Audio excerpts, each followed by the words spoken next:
السلام علیکم. زه منیس خان او نن د اکتوبر 14 تاریخ په خطه کې س عالمي تبدیلیانو او د عالمي قوتونو مفادات دي او هغې نه به پاکستان متاثره کیږي. مخکې به د روس او د امریکې جنګ او اب د میزایلو او د دې جنگونو خدشه وه. اوس چې کوم دی نو تجارتي جنگ دی او د امریکې او د چین په منځ کې دی. چین چې دی نو په دې دومره موده کې بالکل خاموشۍ سره خپل اقتصادیات دومره مضبوط کړه او کاروباري معاملات یې داسې کړه چې د دنیا 70-80% د ډیرو شیزونو پروډکشن چین کیږي او د هغې په کنټرول دی او پای کې یو مین شی ریر ارث منرل دی.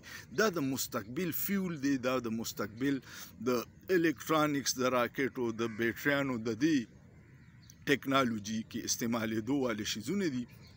د امریکې دا خواهش دی بلکې زمونږ حکمرانانو ورته دا پیشکش کړی چې معدنیات زمونږ سره دي او پسنی کې ورته د بحیره عرب کې د بندرګاه آفر هم کړی.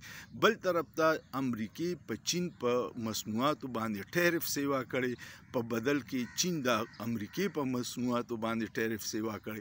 خو بله ورځ دا چلو شو چې کله پاکستان امریکې ته د ریر ارث منرل معدنیاتو پیشکش نو چین یو 2 ورځې مخکې یو نوټیفیکیشن جاری کو چې د ریر ارث منرل څومره ټیکنالوژي د پروسیسینګ پلانټس دي په هغې د چین نه د بهر لیږلو پابندي ولګېده.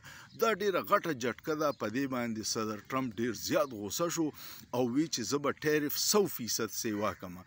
بیا چین د هغې په مقابله کې دا چلو کو چې چین د امریکې د سویابینو د ټول نه غټ خریدار دی. په لکونو ټن سویابین چین د امریکې د زمیندارو نالي.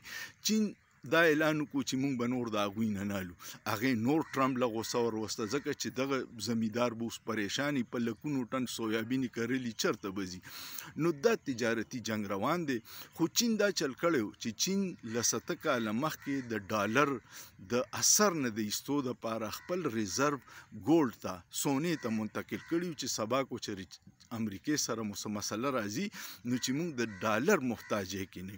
بیا چین د هندوستان سره او اوس د روس سره یو خپل تجارتي اتحاد او د کوششونه کوي چې دلته دا بلاک جوړ شي او هغه رانه شي. اوس چې کم پریس دغه شوی کانفرنس 2 ملکونو پای کې دا ټول ملکونه شاملو نو هغوی د صدر ټرمپ د بګرام ایربیس د واپس اغستو شدید مخالفت کړی. پای کې روس هم شاملو، پای کې چین هم شاملو او دا ټول صورتحال روان دی. امریکا په بګرام ایربیس قبضه ولې کول غواړي او چې دې ځای نه نږدې زه په چین باندې نظر ساتلی شم. پرون هغه دا ووایي چې ډېر زر به په افغانستان کې هم یو رژیم چینج وشي او داسې حکومت به راشي چې د عوامو د خواهشاتو مطابق وي. نو هغه سازشونه په دې خطه کې شروع شوي دي خو نوې صفبندي هم ورسره کیږي. الله دې خیر کړي ځکه چې د 2 هتیانو په جګړه کې اکثر کسور د ټانټو شي، ټانټې پکې دل غوبل کیږي. نو میدانی جنگ بیا یا افغانستان دی یا پاکستان دی.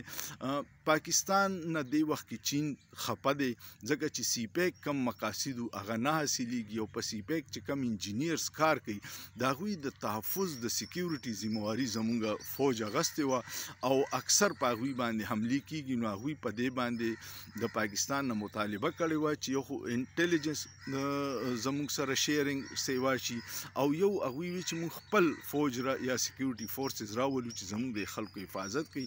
پاکستان د هغې نه انکار کړی. نو دا ډیولپمنٹ روان دي.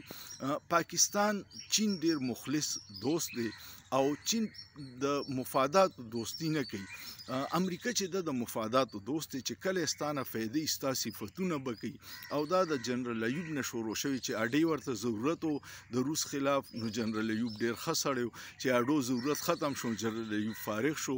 دغسې بیا جنرال ضیا په هغې وخت کې ډیر ښه سړی و چې کله افغانستان کې جهاد ضرورت و چې هغه ختم شو هغه فارغ کو. دغه د جنرال مشرف صورتحال دی. نو د امریکې د مفاداتو دوستی ده او د مفاداتو دشمنی ده. چین دې دې خبرو ته ډېر صبر کوي هغه د زموږ سره ډېر مضبوط ولاړ دی خو پاکستان حکمرانان دا پالیسي جوړ کړي چې د 2 کشتو سواره شي نو دا به ډېر نقصان دی پکار دا چې بیلنس ساتي تعلقات د هر چا سره پکار دی دشمنی د بل هیڅ چا سره نه ده پکار او د یو ملک خلاف خپل اوږه نه دا پریزنټ کول چې راځي زما په اوږه کېنې او زه به مو هغې طرف ته رسوم نو دا ټول صورتحال دی الله دې کړي چې داسې پالیسیانې خالص قیادت جوړ کړي چې هغه د پاکستان او د پاکستان د عوام د فایدې نه چې د مغرب او د امریکې د خوشحالۍ د فایدې امید لرم چې ویډیو به مو خوښه شوي ویډیو که مو خوښه شوه کمنټ وکړئ لایک یې کړئ شیر یې کړئ او سوچ پې وکړئ په سوچ کې څه ګناه نشته